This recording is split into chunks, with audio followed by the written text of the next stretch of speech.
Hello, BookTube, and welcome to Epic Comic Book Wednesday.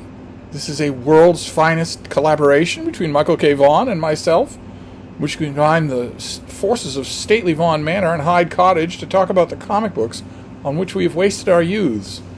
And since it started out as a feature on Mike's channel, he gets to pick what we talk about every week, which, as some of you more bloodthirsty marmosets know, has often been a source of great tribulation for me, but oh my, not today. Not today. Today there's no waste involved. Today he picked not only one of the greatest runs on Marvel Comics, The Mighty Thor, which he's reading. He's reading all of Thor in 2024. But also one of the greatest comic book runs, superhero comic book runs of all time. And that is, of course, the Walt Simonson run on Thor, where the artist, Walt Simonson, took over the reins of both the art and the writing for the comic. And made it almost instantly iconic. I was a long-time Thor fan. I was won over completely to Thor on the newsstand during the only other Mighty Thor run that is a rival to this one, which was the great run that was done with Stan Lee and Jack Kirby, with Kirby being inked by Vinnie Coletta, both in the main feature of Thor and in the backup feature of Tales of Asgard. I was won over to that. I remember very vividly the story that did it, where all of a sudden Stan Lee seemed to embrace Thor as an immortal god who has occasional adventures on Earth, instead of a mortal hero who occasionally remembers that he's a god. In large part, this was a problem of Stan Lee's own making. He originally, I thought of Thor as a fairly gimmicky version of Captain Marvel. The real Captain Marvel, that is. Billy Batson, the little boy, says a magic word and transforms into a super powerful being called Captain Marvel, who draws some of his powers, at least, from gods. And he says the magic word to change back into Billy Batson. I bought Captain Marvel forever and ever. I always wondered why Captain Marvel would ever change back to Billy Batson. Captain Marvel is not Billy Batson. He's a different person. And I had that question even more with Captain Marvel's spin-off character, Captain Marvel Jr., in which a crippled newspaper boy named Freddie Freeman says a magic word and transforms not into a different person, but into a beautiful, superpowered, invulnerable version of himself that can fly. Why that version? Why Freddie Freeman would ever swap that body for another, I don't know. I have no idea. Stan Lee's original version of Thor had that gimmick. He was incredibly powerful, but if he was separated from his magic hammer for more than 60 seconds, he automatically reverted back to his civilian identity of Dr. Donald Blake, who in previous videos Michael K. Vaughan has referred to as lame in every sense of the word, and this is true. The hammer transforms into a walking stick. Dr. Blake has no personality. He is incredibly bland, almost like he were a fictional character, and Stan Lee leaned into that when it came time to explain who the hell Don Blake was. But that run originally convinced me that this character could be great. That is when the Nornstones, when Journey into Mystery changed into Thor, that is the run where I suddenly was totally on board, and Thor became my favorite Marvel superhero. And that run went on for a long time, a few years. And I thought the run that immediately followed it was very good.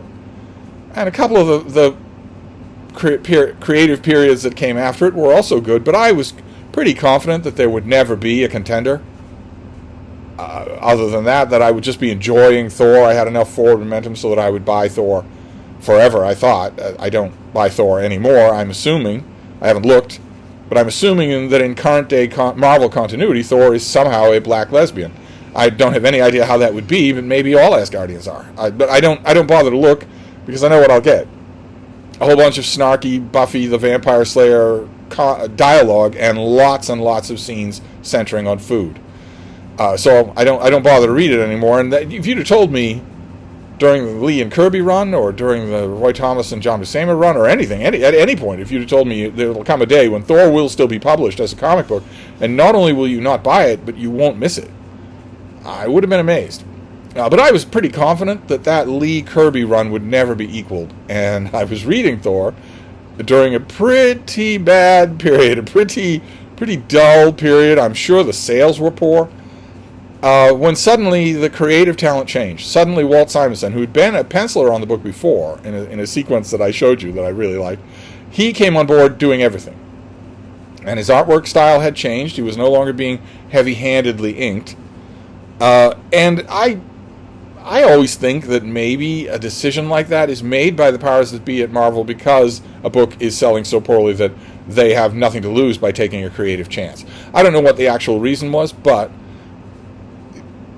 I was intrigued. I was a big fan of Walt Simonson's artwork, so I was intrigued, and quickly I realized that something was going on. Quickly I realized that what we were getting was not just a change in the creative talent, but a run, which we've talked about on Epic Comic Book Wednesday many, many times. You've got a comic book, and people who aren't familiar with superhero comic books would think, well, okay, Robin the Boy Wonder has a first issue, and then he goes on for 10 years, so he's got 500 issues. Surely that is a run. No. A run is what happens when a creative team either changes direction or they get changed out for a different creative team on an ongoing book, and suddenly there's fire in the pages. Suddenly it's must read. In the old days when people actually went to comic shops, when the fans of the industry had not been very intentionally driven away by the ideologues who now command it, word would spread. In the informal comic book grapevines at comic shops, word would spread that, oh, are you not reading Doctor Strange with Gene Colan artwork? Well, I read it before when it had Gene Colan artwork when he was a masked superhero, and it was nothing special. And word would spread, Gene Colan is back as the artist, but now it is something special. You really should be reading this. Or, in my own case, I have no interest whatsoever in horror comics, and I was told through that grapevine, whether you have interest in horror comics or not, you have got to read Tomb of Dracula. You've just got to. And I did, and that grapevine was always right. I didn't need it in the case of Thor, because I was doggedly, loyally reading the comic anyway. Until when I saw what Walt Simonson was doing, I suddenly realized that something was going on here. A run is typified not only by an infusion of energy and enthusiasm into the book, but also into a writer taking chances. A writer who has been given complete control. So maybe his editor has backed off a bit, and he's been given complete control of what he can do. It's a thing to behold. It's a thing of beauty to behold. And that's what happened with Walt Simonson, with his run on Thor. I'd be curious to know if anyone would ever interview him. I'd be curious to know how early on in his run on Thor he realized that he was doing something for the ages. But boy, oh boy, boy, oh boy, was it good. It was so good that it even stayed good when Simonson was no longer regularly writing it.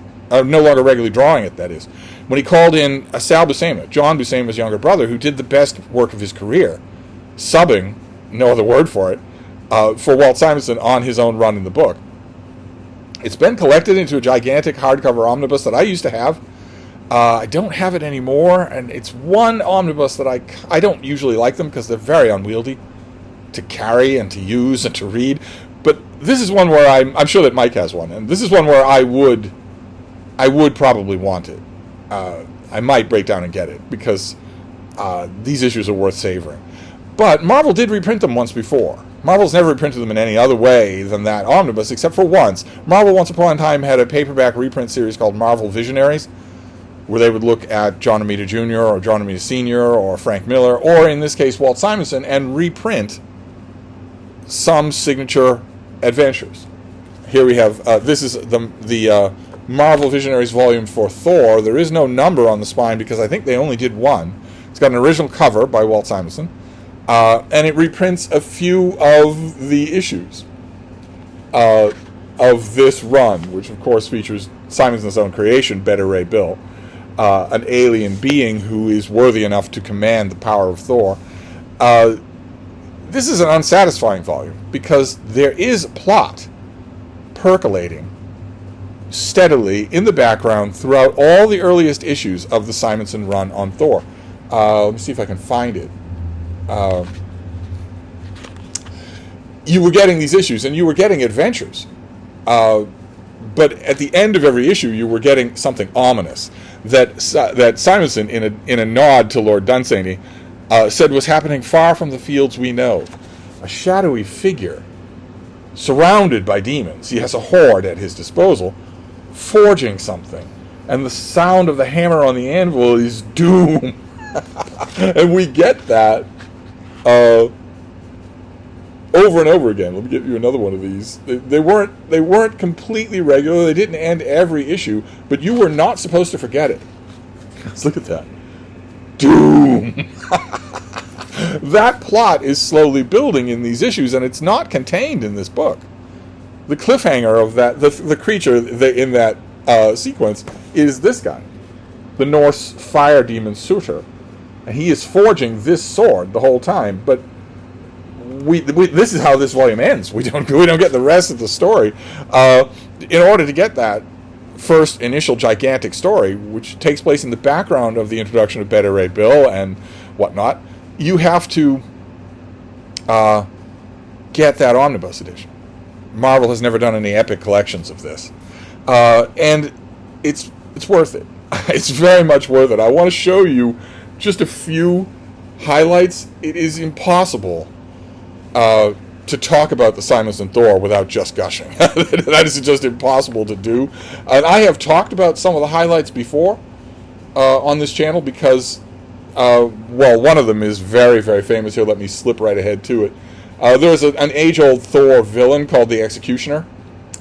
He's a warrior, and in this issue, here, let me go all the way to the beginning here. He is brought into the storyline by Walt Simonson, who has Thor in this issue. He dies defending a bridge, defending Thor's rear in the land of Hell. And Simonson knew what he was doing. It's just incredible, the job that he does. The Executioner decides to hold the bridge alone. He knocks Thor out from behind and tells Baldur the Brave to raise a flagon of mead to him when you get back home, because he will ensure their safe retreat.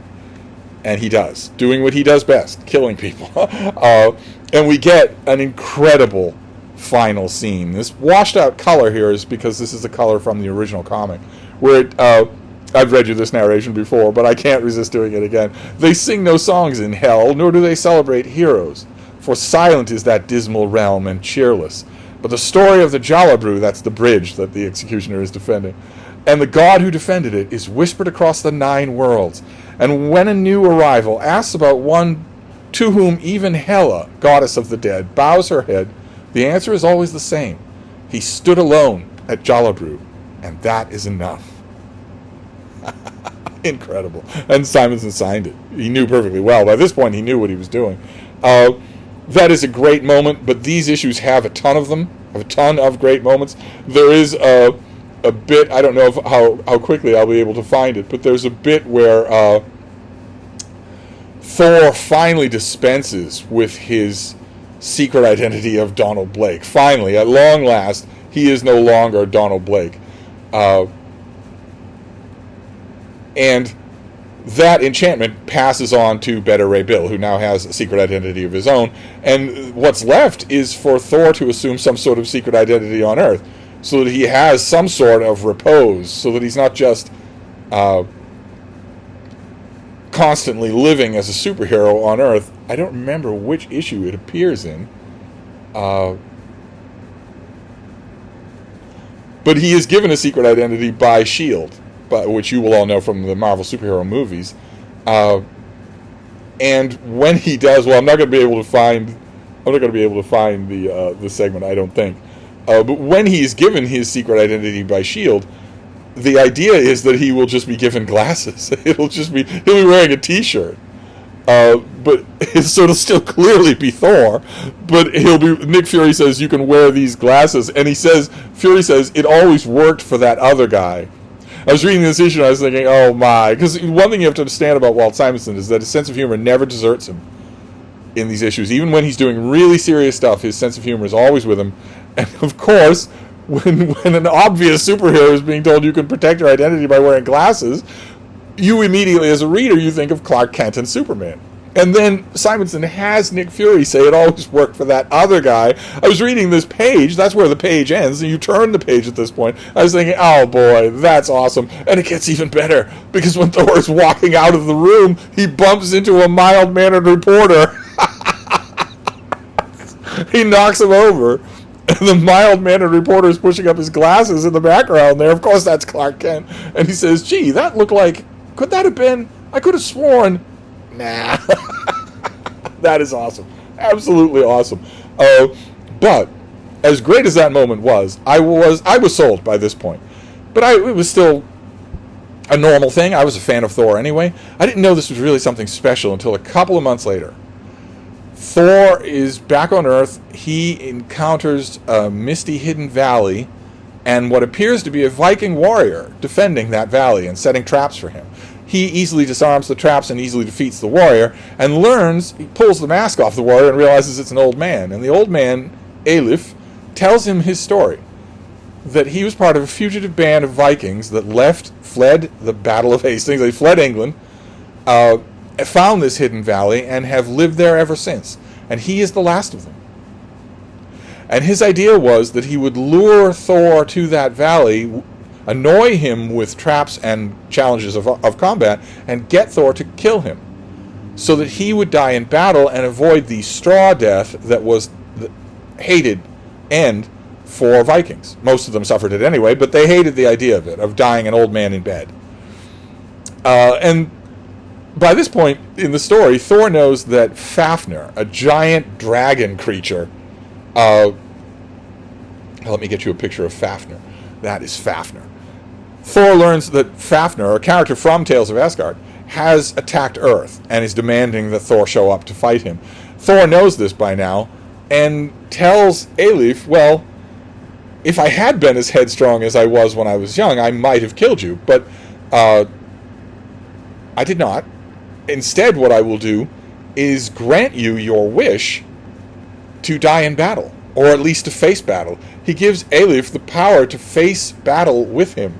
I want to show you this because this was incredible. We get this great Walt Simonson action stuff. He's terrific at the normal business of comic books. And that's what I thought we were getting here. It's just the normal business of comic books.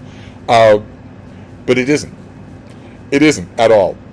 Because Thor finds this character, and when the ruse is dispelled and Fafnir is still at large, Alif has nothing but self-pity. He starts to pity himself. Especially when Thor tells him, I can't grant your wish.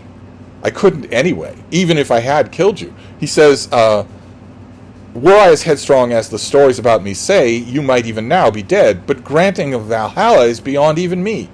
Only my father and his Valkyries can decide who shall sit within that cherished realm. But nevertheless, Thor can promise Alif battle anyway, because he's got to go into battle against Fafnir anyway. So he stands on a rock and calls upon Odin to send him a steed and a steed for his shield bearer. Look at that artwork. That is just incredible. And steeds come. Not only Thor's chariot, which is driven by goats, but a giant winged steed of the Valkyrie that Alif will ride. But Alif is not sure of himself. He says, do you not see, Lord Thor? I am old, too old to be of service any longer. I can barely lift my spear, much less fight in real combat. I fear no towering foe, but I can only dishonor myself in battle and be of no aid to you. And Thor says, what words are these I hear? Where is the warrior who dared to call the gods out of the sky, who lifted his weapon against the mightiest fighter of Asgard, whose people dared the furious elements of the ocean in open boats and laughed at the fear? I do not speak to the old man cringing before me. I speak to the warrior who dared to test the mettle of battle against Thor. Does he seek an easy death, a cheap seat in Valhalla? Let him answer me. And Alif is shamed and says he's here and he's ready. And Thor says, well, touch my hammer then. And Alif is filled with energy. He's still an old man, but he's filled with the energy of youth. And before they can leave the valley, they see an old man. He has only one eye. He touches Alif's spear and enchants it for good luck. They don't think anything more of it, and they are off to battle Fafnir. And we pause only long enough to see this again. Doom! Far from the fields we know. When finally Alif and Thor arrive, they are going to fight Fafnir, and Thor is overjoyed. A point that is made only too seldom in classic Marvel comics. Thor loves battle. He doesn't do it regretfully. He's not afraid. He loves it. There was a toss-off line in an old Avengers comic where a crappy Avenger named Moondragon notices this, that he actually enjoys this. He's actually looking forward to it. That's why Simonson has him smile. He's smiling as they fly into battle for Odin, for Asgard. But Fafnir is a mighty powerful character. Alif holds his own, but he's a mighty powerful character. And eventually he unhorses Alif and smashes Thor from behind, smashes him with his prehensile tail, so that all looks lost. Alif did not die when he fell from that great height, but he was badly wounded and all of his new energy is gone. And he says, "Where is your courage now, Alif? You were brave enough when imbued with youth. Reckless too, else the dragon would never have caught you. The son of Odin must not perish because Alif failed in his duty." Look at this artwork. Look at the choices that Simonson is making. He realizes that although he's old, too weak even to yell in battle, the spear is still enchanted. And he falls, uses his weight to pierce Fafnir's hide. Thor notices that Fafnir has been wounded and takes advantage of it to destroy the dragon, to kill him. But Alif has spent all his energy. And I thought, okay, well, that's sad. Simonson's going to give us a nice tragic ending. And then it gets much, much better. It goes up by orders of magnitude. Thor rushes over to the body, and we get dialogue such as never appeared in a comic book before. Even Stan Lee would have been hesitant to put this in Thor's mouth when he's on Earth. Thor says, "Alif, Alif, has life fled your shattered body? Can you no longer hear even the voices of the gods? A truer companion hath no mortal been to me. O Alif, my shield-bearer, Alif."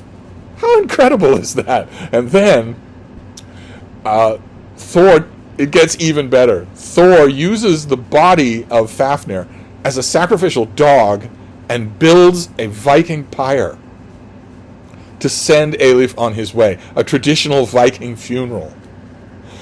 Blasting it with lightning until it erupts in flame, and when through the flame, what do we see?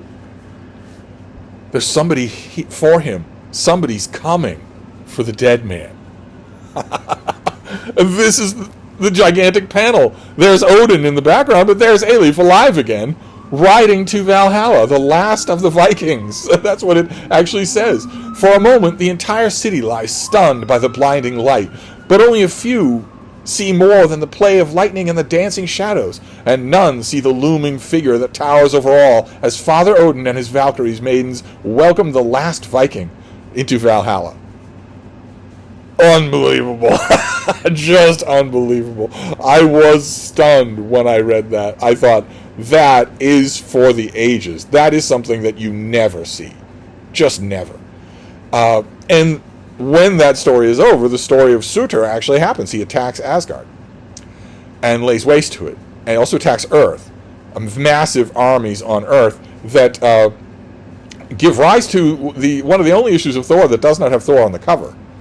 As the battle happens on Earth as well. And one of the little melancholy things about the battle on Earth is that it's fought in Manhattan, and a key maneuver happens between the towers of the Twin Trade Center, of the World Trade Center. The Twin Towers are still standing here. They are absolutely an iconic piece of the landscape.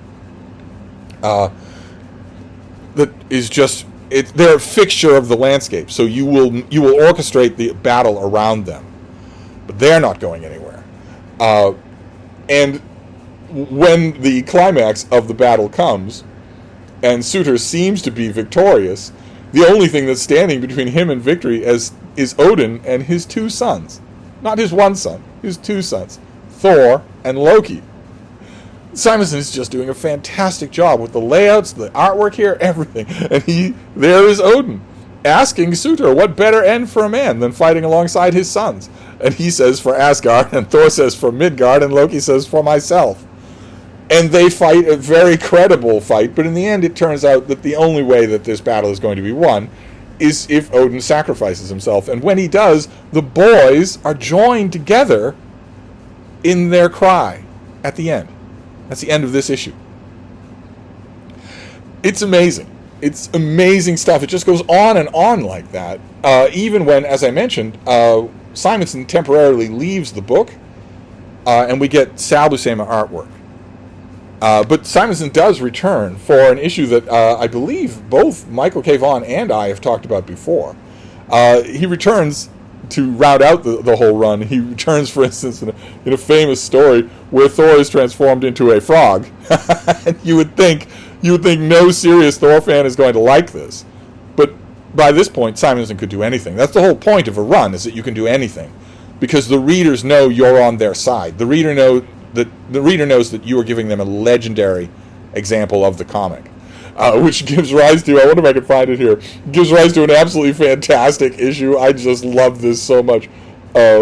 Yes, this is Thor 366. The title says, "What do you call a 6'6" fighting mad frog?" Those are the words on the front cover of the comic book, and the title of the issue is "Sir." You just don't expect any of this, and then it just happens. And we get to a wonderful, wonderful conclusion with Thor and the Midgard Serpent that is just amazing, where Thor... I've shown you this before. It's an amazing issue. It's Thor number 300. It's this issue here, which is entirely done as a poem. It's done as a Nordic lay, Mjolnir's song. This is the confrontation between Thor and the Midgard Serpent, who in Norse mythology will eventually kill him. It's Walt Simonson does the layouts here, and they are incredible. They are amazingly epic. And Sal Buscema was right on hand to finish the work. It's an amazing issue, absolutely incredible. The dialogue between the two of them is great, where when the Midgard Serpent is in disguise and is talking with Thor in Central Park, Thor mentions that you may consider him an extremely localized tactical nuclear weapon. And in the great fight with Jormungand with the Midgard Serpent in the next issue, Thor says that his heroes are characterized by an infinite capacity for stupidity. It's just wonderful, absolutely wonderful. It went on for a while, and it led to a fairly good coming down period after that, but the Simonson run on its own. Here, let's get back to this quintessential issue. The Simonson run on its own, long before you got to this point, you knew that you were reading something the like of which you were never going to read again. Superhero comics don't have runs anymore, because no superhero comic is written or drawn by anyone that knows anything about them or cares about them. The superhero comics in Marvel and DC are written and drawn by people whose foremost wish is for them to sell so few issues that the whole company goes under. That is what they want. They're not saying, I'll take that as a side effect for raising the consciousness of a whole bunch of neck-bearded trolls. They want that to happen. So there are no runs anymore in superhero comics. But when there were, you waited hoping for something like this. And it happened. So this is an amazing high point, just an amazing high point, which gives me dread. It fills me with fear about where we're going to go from here. Because, like I said, Mike picks what we're going to do, and it might not be horrible. There are some runs in comic book history. We've talked about a few of them on Epic Comic Book Wednesday. There are some runs where I recognize the genius, even though I don't like them. Maybe it'll be one of those, or maybe it'll be something terrible. Anyway, I'll wrap this up for now. We'll find out next week. Thank you, BookTube.